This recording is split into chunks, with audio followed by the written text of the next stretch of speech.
Hello everyone, DVS ম্যাডামের ক্লাসে তোমাদের সকলকে স্বাগতম। আমি ডিভিএস ম্যাডাম। সবার আগে চ্যানেলটা সাবস্ক্রাইবের পর প্রত্যেকে নোটিফিকেশন অন রাখবে, যাতে যখন যখন ভিডিও আপলোড হোক তোমাদের কাছে পৌঁছে যায়। আলোচনার বিষয় ক্লাস 9 হিস্ট্রি চ্যাপ্টার 1 ফরাসি বিপ্লবের কয়েকটা দিক আমরা আলোচনা করছি। তো এই চ্যাপ্টারে পেজ নম্বর 22 এতটা আমাদের ডিসকাশন হয়ে গেছে। আজকে আমরা এখান থেকে আলোচনা শুরু করছি। আমি বারবার বলছি লাইন ভিত্তিক পড়া, যেটা আমি পড়াচ্ছি অবশ্যই ভালো করে ফলো করবে। কেউ যদি লাইন ভিত্তিক পড়াটা স্কিপ না করে দেখো, ডেফিনেটলি যে কোনো বড় প্রশ্ন দিলে তোমরা নিজেদের মতো বানিয়ে লিখতে পারবে, এবং খুবই সহজ করে কিন্তু কি কি প্রশ্ন আসতে পারে, কিভাবে লিখবে, সমস্ত আইডিয়া তোমাদের আমি দিয়ে দিচ্ছি। শুধু সেগুলো ভালো করে তোমরা ফলো করো, ওকে? আর লাস্টে আমরা ছোট প্রশ্ন নিয়ে আলোচনা করবো। যাই হোক, কথা বাড়াবো না, শুরু করা যাক। ভালো করে ফলো করো, হিস্ট্রিতে অবশ্যই ভালো নম্বর পেতে পারবে, ওকে? আর যা যা আমি আলোচনা করে দিয়েছি সব প্লেলিস্টে পাবে। ডেসক্রিপশন ওপেন করে প্লেলিস্ট দেখে নেবে বা চ্যানেল ভিজিট করে দেখবে। বাংলারও চ্যাপ্টার্স আমি করিয়ে দিয়েছি, বোমযাত্রীর ডায়েরিও খানিকটা করিয়ে দিয়েছি, সেগুলো দেখে নিও। দেখো কি বলেছে ফরাসি সংবিধানের সভার, এতটা পড়েছিলাম, এখান থেকে পড়বো। বলছে ফরাসি সংবিধান সভার রাজার ক্ষমতা অনেকটাই খর্ব করে, আইনসভার হাতে সার্বভৌম ক্ষমতা দেয়। এছাড়া আমি একটু পড়ে দিই, আবার বোঝাচ্ছি। এছাড়া আইনি কাজের সুবিধার জন্য সমগ্র ফ্রান্সকে 83টি প্রদেশে ভাগ করা হয়। কটা প্রদেশ? 83টি প্রদেশে ভাগ করা হয়। ফরাসি বিপ্লব চলাকালীন আর্থিক সংকট মোচনের জন্য সংবিধান সভা নিয়ন্ত্রণ মুক্ত অর্থনীতির সূচনা ঘটায়। সংবিধান সভার বিচার বিভাগকে আইন ও শাসনের আওতা থেকে মুক্ত করে। সংবিধান সভা কি করে? বিচার বিভাগকে আইন আর শাসনের আওতা থেকে কিন্তু মুক্ত করে।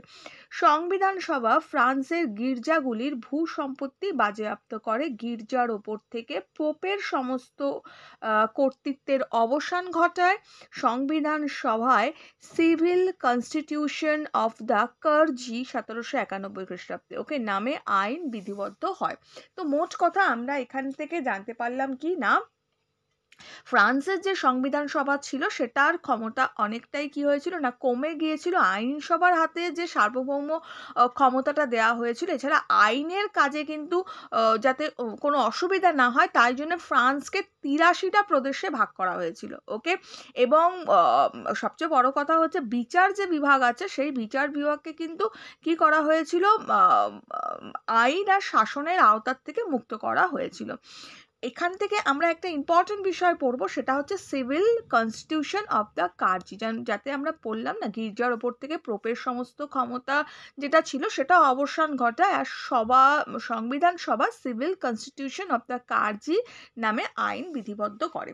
Civil constitution of the Karji very important. এটা কি অ্যাকচুয়ালি, এটা কি জিনিস? দেখো, আমরা বলতে পারি যে civil constitution of the Karji, বা যেটা আমরা ধর্মযাজকদের সংবিধান বলতে পারি, তো সেইটা হলো হচ্ছে একটা দলীয়, যার দ্বারা বা একটা দলীয় দলিল আমরা বলতে পারি এটা, বা একটা আমরা কি বলবো, একটা এগ্রিমেন্ট বা একটা দলিল ধরে রাখো। সিম্পলি কথা, একটা দলিল ধরে রাখো, যার দ্বারা কি হয় না, গির্জার ওপর থেকে পোপের যে সমস্ত প্রতিপত্তি সে বা সমস্ত কর্তৃত্ব সেটার কিন্তু শেষ হয় বা সেটার অবসান ঘটানো হয়।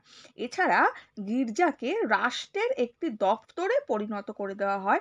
যাজকরা রাষ্ট্রীয় একটা যেমন হয় না কর্মচারী হয়, তেমনই কর্মচারীতে পরিণত হয়েছিল। বেতনভুক্ত কর্মচারী আমরা বলতে পারি, যারা বেতন নেবে আর কাজ করবে, শুধু তাদের আর কোনো কিছু অস্তিত্ব থাকবে না। যেমন নর্মালি আসবে তারা, একটা কাজ করছে বা গির্জায় রয়েছে বা চার্চে রয়েছে বলে বা যাজক বলে তাদেরকে কি করা হয় না, একটা মাইনে দেওয়া হবে। সেই জন্য তারা কি হয়, যাজকরা রাষ্ট্রের বেতনভুক্ত কর্মচারীতে পরিণত হয়। তাহলে বোঝা গেল ব্যাপারটা কি বললাম। সিভিল কনস্টিটিউশন অফ দ্য কার্জিটা কি না, একটা দলিল যার সাহায্যে গির্জার ওপর থেকে পোপেদের যে সমস্ত ক্ষমতা সেটার অবসান ঘটানো হয়েছিল, ওকে? ক্লিয়ার? নেক্সট আমরা যাব কি, রাজার মৃত্যুদণ্ড। রাজার মৃত্যুদণ্ডটা কি আছে একটু আমরা পড়ব।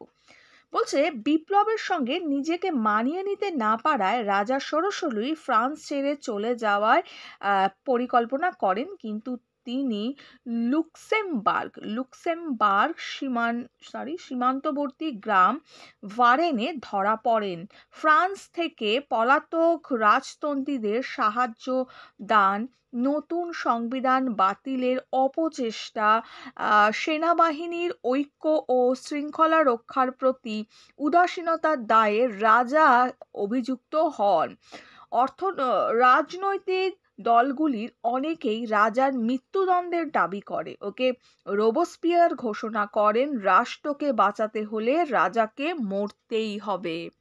অর্থাৎ আমরা বুঝতে পারছি কি, বিপ্লবের সঙ্গে যখন ষোড়শই ফ্রান্সে মানিয়ে নিতে পারছিল না, তখন তিনি ফ্রান্স ছেড়ে পালিয়ে যাচ্ছিলেন। ঠিক আছে, অ্যাকচুয়ালি তিনি তো যথেষ্ট অত্যাচার করেছেন, দ্যাটস ওয়াই কি হয়েছে, সাধারণ মানুষ সেই জিনিসটা আর মেনে নেবে না এখন।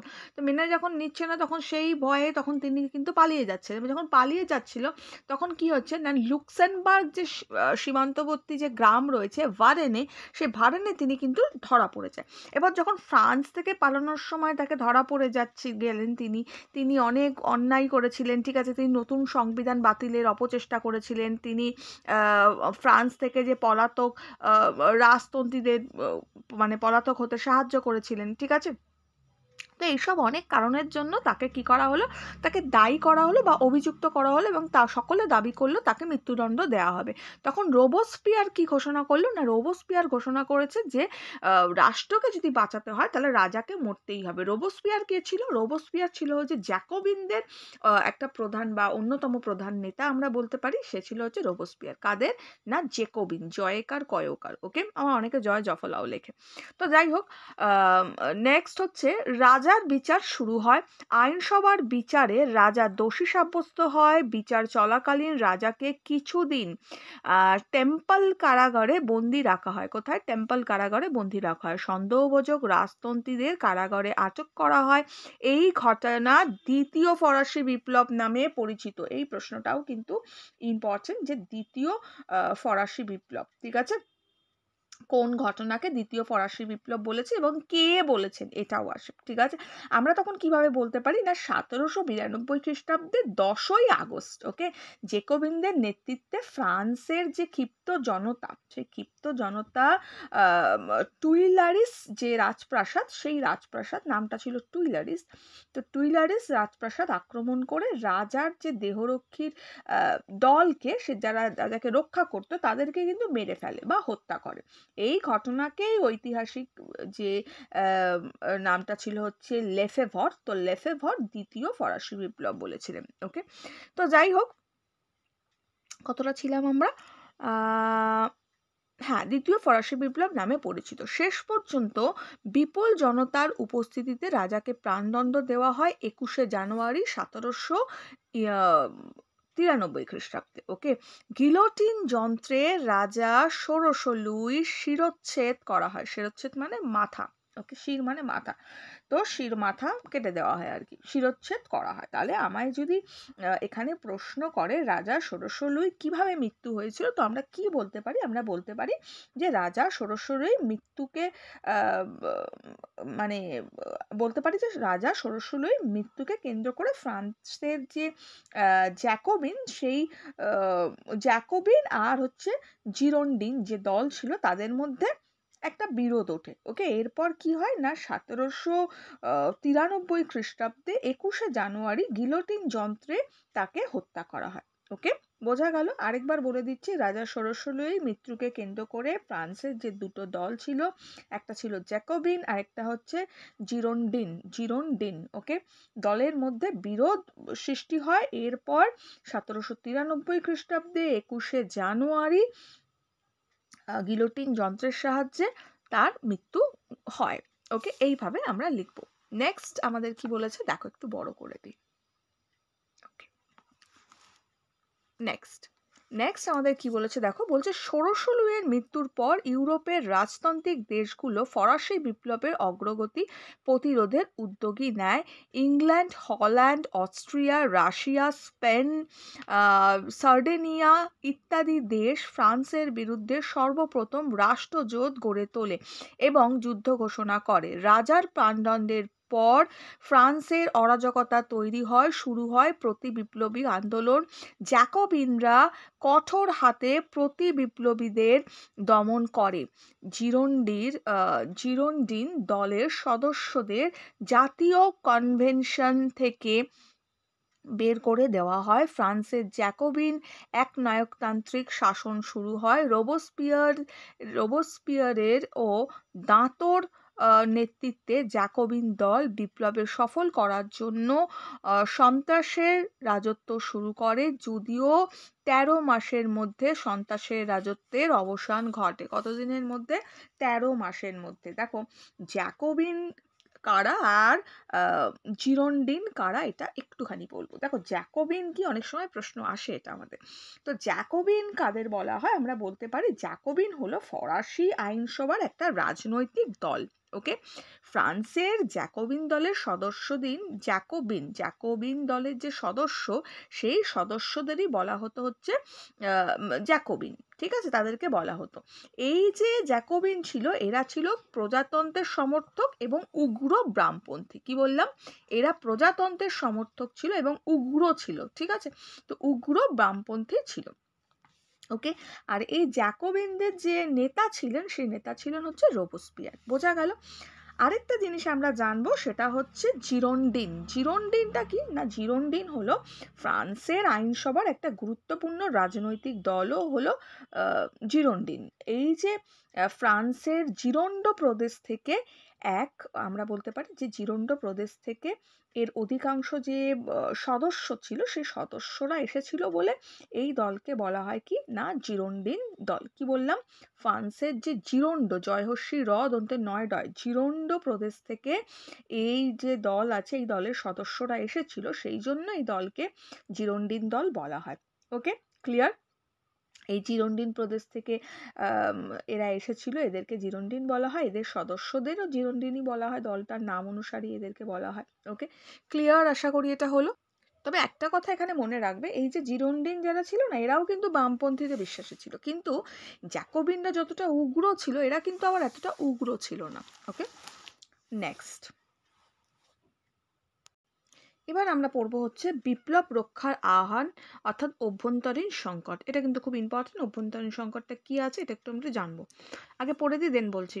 বলছে, রাজতন্ত্রের উচ্ছেদ ও প্রজাতন্ত্রের প্রতিষ্ঠা ও অবসানের গিলোটিন যন্ত্রে ষোড়শ লুইয়ের প্রাণদণ্ডে ফ্রান্স এক গভীর অভ্যন্তরীণ সংকট ডেকে আনে।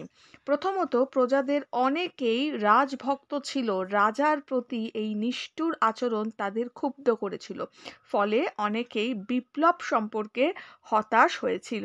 এর প্রতিফলন ঘটেছিল ভদে ও লিওর কৃষক বিদ্রোহে। দ্বিতীয়ত, বিপ্লবের নামে অযথা রক্তপাত ও নিরীহ মানুষের মৃত্যু অনেক মানুষ মেনে নিতে পারেনি। দেখো, নরমপন্থী চরমপন্থী অনেক কিছু হয়, রাইট? কেউ সাধারণভাবে কোনো আন্দোলন করে কোনো কিছু উদ্ধার করাটা পছন্দ করে, আবার কেউ সেটাকে সন্ত্রাসের আকার ধারণ করে বা সেই জায়গাটা ছিনিয়ে নিতে পছন্দ করে। ঠিক আছে, তো সেইটাকেই, এই যে রক্তপাত করে নিরীহ মানুষরা কিন্তু সেটা মেনে নিতে পারছিল না। রক্তপাত এত হচ্ছে, মানুষের কোনো কিছু যদি কেউ দখল করতে চায়, তখন তো সেই জায়গাটা রক্তপাত হবেই না। তো সেই জায়গাটা হচ্ছে, সেটা কিন্তু সাধারণ মানুষ মেনে নিতে পারছিল না। বিপ্লবের এই আচরণটা ওরা কিন্তু মেনে নিতে পারছিল না। দ্বিতীয়ত, বিপ্লবের নামে অযথা রক্তপাত, কোথায় গেল, অযথা রক্তপাত ও নিরীহ মানুষের মৃত্যু অনেক মানুষ মেনে নিতে পারেনি, তারা বিপ্লব বিরোধী হয়ে পড়ে। তৃতীয়ত, শহরের গরিব মানুষ লক্ষ্য করেছিল দ্রব্যমূল্য বৃদ্ধি কোনো প্রতিকার হচ্ছে না বা হয়নি। বিপ্লবের ফলে বুর্জোয়া শ্রেণী উপকৃত হলেও তাদের কোনো লাভ হয়নি। কৃষক ও শহরের মানুষের মধ্যে এই ক্ষোভ সন্ত্রাসের ফলে বিপ্লবীরা ঐক্য বিনষ্ট হয়, বিপ্লব এক সংকটের সম্মুখীন হয়। দুর্বল প্রশাসনের ক্ষেত্রে অভ্যন্তরীণ সংকটের সমাধান ও বৈদেশিক আক্রমণ প্রতিরোধ করা কঠিন হয়ে পড়ে। আর্থিক সংকটের পরিমাণ হিসাবে মজুতদার ও মুনাফাবাজদের প্রতি জনতার রোষ বাড়ে। রোষ মানে রাগ। এই এক শ্রেণীর বুর্জোয়া বুর্জোয়া আরও ধনী হয়, মুদ্রাস্ফীতি ও মূল্যবৃদ্ধির বিরুদ্ধে সামাজিক আন্দোলন ধীরে ধীরে তীব্র ও তীব্রতর হয়ে ওঠে। দেখো এই জায়গাটায় আমরা একটুখানি জানবো। সবার আগে আমরা জানবো হচ্ছে ফ্রান্সের যে বিপ্লব, মানে ফ্রান্সে যে বিপ্লব চলছিল বা বিপ্লবী যে সরকার ছিল, সরকারের আমলে যে বিপ্লবী ঘটেছিল, সেটা ফলে কি হয়েছিল, অভ্যন্তরীণ একটা সংকটের সৃষ্টি হয়েছিল। অর্থাৎ ফ্রান্সে বিপ্লবী সরকারের আমলে একটা অভ্যন্তরীণ সংকট সৃষ্টি হয়েছিল। ফ্রান্সের বিপ্লব চলাকালে কি হয়েছিল না, অভ্যন্তরে মানে ফ্রান্সের মধ্যে যাকে বলা হয়, অভ্যন্তর মানে মধ্যে, ওকে, ফ্রান্সের মধ্যে একটা বিপ্লব বিরোধী আন্দোলন শুরু হয়েছিল। কেন শুরু হয়েছিল বলতে পারি, এইটা শুরু হওয়ার পিছনে অনেকগুলো রিজন ছিল। এই ফরাসি প্রজাতান্ত্রিক সরকার এক জটিল সমস্যার সম্মুখীন পড়েছিল এই যে বিপ্লব বিরোধী আন্দোলন হয়েছিল, যার ফলে, ওকে, একটা কথা আমাদেরকে মাথায় রাখতে হবে, এই যে অভ্যন্তরীণ সংকটটা হয়েছিল তার পিছনে অনেকগুলো কারণ ছিল। ফ্রান্সে কি হচ্ছিল না, দিন যত যাচ্ছিল তত জিনিসপত্রের দাম কিন্তু অনেক বেড়ে যাচ্ছিল। ফ্রান্সে তখন কি ছিল না, কালোবাজারি, তারপরে ওই যে বলে না ফটকা বাজার, তো ফটকা বাজার, তারপরে মজুদদার, ওকে, এই সবে ভীষণ পরিণত হয়েছিল। এই সব এত বেড়ে গেছিল যে এই সব ফ্রান্সে এত পরিমাণে বাড়ছিল, যার ফলে সারা দেশে অত্যন্ত খাদ্য সংকট দেখা যায়। ঠিক আছে, খাদ্যের অভাবে, খাদ্যের সন্ধানে মানুষ তখন কি করে না, প্যারিস শহরে এসে ভিড় করে, যে তাদের তো বেঁচে থাকতে হবে। একটা মানুষ কি চায়, সাধারণত মানুষ কাজ কেন করে, একটা মাথার ওপর ছাদ আর পেটে খাবার, তার জন্যই তো বেসিক্যালি। তো এত খাবারের সংকট হচ্ছিল, তখন মানুষ কি করছিল না, প্যারিস শহরে এসে ভিড় করছিল। এই অবস্থায় সাধারণ মানুষ প্রজাতান্ত্রিক সরকারের বিরোধিতা করতে থাকে। ওকে, ফ্রান্সের রাজতন্ত্রের সমর্থন জনগণ মানে বিপ্লবী যে সরকার ছিল তাদের বিরুদ্ধে কিন্তু রুখে দাঁড়ায় বা তাদের বিরুদ্ধে বিদ্রোহ ঘোষণা করে। ওকে, যেমন আমরা বলতে পারি তুলো, তারপরে লায়নস, ওকে, মার্সেই, এই সব স্থান ছিল রাজতন্ত্রীদের প্রধান ঘাঁটি। ওকে, ফ্রান্সের যে 83টা প্রদেশ ছিল তার মধ্যে 7টা প্রদেশেই সরকারের বিরুদ্ধে বিদ্রোহ তখন অলরেডি শুরু হয়ে গেছে, স্টার্ট হয়ে গেছে। ফ্রান্সের অনেক মানুষ কর দিতে, তারপর সেনাবাহিনীতে যোগ দিতে তখন কিন্তু অস্বীকার করেছে, যেতে চায়নি তারা। ফরাসি সরকারের আইনের যে প্রতি যে চরম অবজ্ঞা সেটা প্রকাশ করতে থাকে। সারা দেশে বিদেশি গুপ্তচরে তখন ছেয়ে যায়। ওকে, জাতীয় যে নেতৃবৃন্দ সেই অভ্যন্তরীণ সংকটের মোকাবিলার জন্য একটা বিশেষ ধরনের কঠোর শাসন ব্যবস্থার প্রবর্তন কিন্তু করেছিল।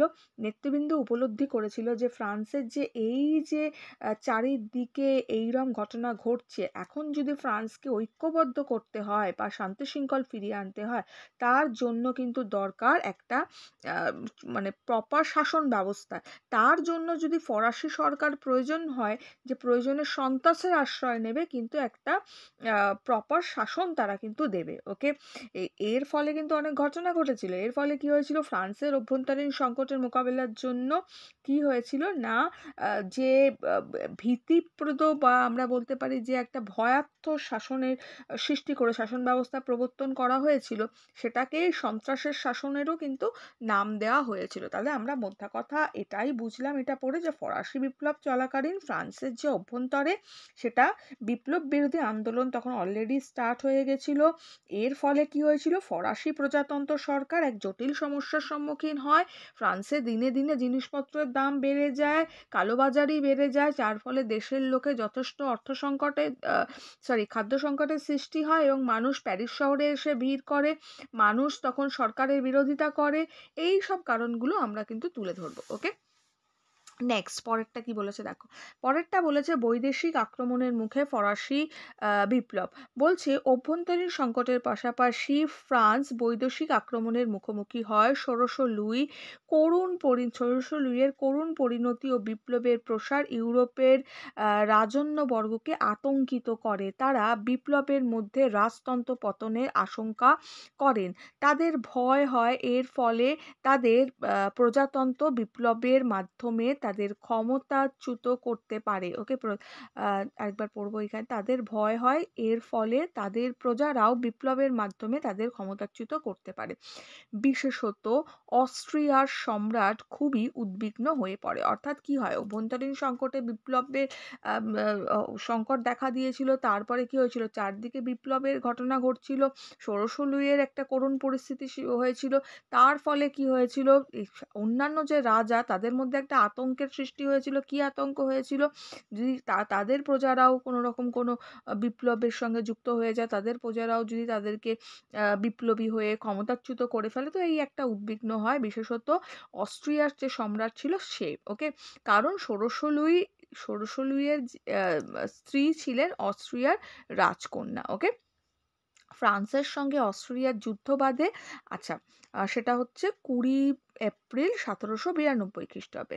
তুর্নের এই যুদ্ধে ফ্রান্স হেরে যায়। অস্ট্রিয়ার সম্রাট আচ্ছা লিওপোল্ড পাদুয়া নামক স্থান থেকে এক ঘোষণাপত্র জারি করে। এই ঘোষণাপত্রে পাদুয়ার ঘোষণাপত্র নামে পরিচিত। এই ঘোষণাপত্রে তিনি বিপ্লবের বিরুদ্ধে ইউরোপের সমস্ত রাজাদের কাছে ঐক্যবদ্ধ হওয়ার আবেদন করেন। অস্ট্রিয়ার সম্রাট লিওপোল্ড ও প্রাদেশিক রাজা উইলিয়াম ফ্রেডারিক আচ্ছা পিলনিথ আচ্ছা তাহলে ফ্রেডারিক পিলনিৎজ নামক স্থানে মিলিত হন। সেটা হচ্ছে 27শে আগস্ট 1791। প্রত্যেকটা সাল খাতায় আলাদা করে লিখবে, কি রিজন সেই রিজনটা লিখবে, তাহলে কোনোদিন সাল ভুলবে না, সাল যখন তখন ডিসকাশন করলেই বলতে পারবে। তারা এক ঘোষণাপত্র দ্বারা ইউরোপীয় রাজাদের কাছে ফরাসি রাজতন্ত্র রক্ষার আবেদন করে।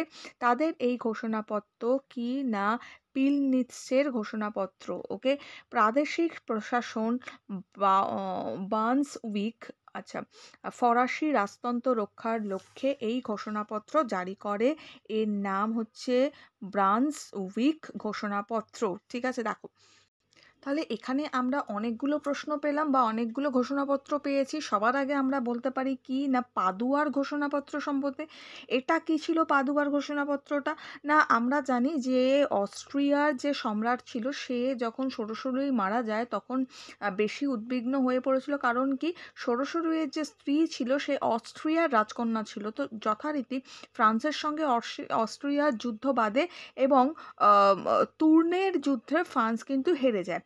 অস্ট্রিয়ার সম্রাট তখন কি হয় না লিওপোল্ড, ওকে ভুলভাল বলছি, লিওপোল্ড। ওকে, তো অস্ট্রিয়ার যে সম্রাট সে হচ্ছে লিওপোল্ড পাদুয়া নামক স্থানে কি করে একটা ঘোষণাপত্র জারি করে। এই ঘোষণাপত্রটার নাম ছিল কি পাদুয়ার ঘোষণাপত্র। ওকে, অস্ট্রেলিয়ার সম্রাট কে ছিল না লিওপোল্ড ছিল। এটা গেল হচ্ছে পাদুয়ার ঘোষণাপত্র। এছাড়াও আমরা কি জানলাম, পিনলিজের ঘোষণাপত্র। পিনলিজের ঘোষণাপত্রটা কিন্তু খুব ইম্পর্টেন্ট। পিনলিজের ঘোষণাপত্রটা কি না 1791 খ্রিস্টাব্দে 20 আগস্ট অস্ট্রিয়ার সঙ্গে লিওপোল্ড যে ছিল লিওপোল্ড ও প্রাদেশিক যে রাজা ছিল দ্বিতীয় ফ্রেডরিক উইলিয়াম, সেটা কি পিলনিজ নামক জায়গায় একটা বৈঠকে দেখা করে বা মিলিত হয় আর পিলনিজ ঘোষণাপত্র কিন্তু প্রচার করে। বোঝা গেল কি বললাম, 1791 খ্রিস্টাব্দে 20 আগস্ট অস্ট্রিয়ার সঙ্গে লিওপোল্ড আর প্রাদেশিক রাজা দ্বিতীয় ফ্রেডরিক উইলিয়াম পিনলিজ নামক জায়গায় একটা বৈঠকে মিলিত হয় এবং পিনলিজের ঘোষণাপত্র কিন্তু প্রচার করে। এতে তারা অন্যান্য ইউরোপীয় শক্তিগুলোকে ফ্রান্সের রাজতন্ত্রের সহযোগিতায় এগিয়ে আসার জন্য তারা আহ্বান জানায়। ওকে, বোঝা গেল এটা। তাহলে আরেকটা আমরা কি জানলাম না বাউন্সউইকের ঘোষণাপত্র। বাউন্সউইকের ঘোষণাপত্রটা কি না আমরা জানলাম যে প্রাদেশিক রাজা দ্বিতীয় ফ্রেডরিক উইলিয়াম ষোড়শ লুইয়ের সাহায্য করতে বদ্ধপরিকর ছিলেন এবং ফ্রান্স যখন অগ্নিগর্ভ তখন রাজার নির্দেশে অস্ট্রিয়া ও প্রাদেশিক যে যৌথ সেনা ছিল, যে সেনাধ্যক্ষ আমরা বলতে পারি, সেনার প্রধান যাকে বলতে পারি, তো ডিউক অফ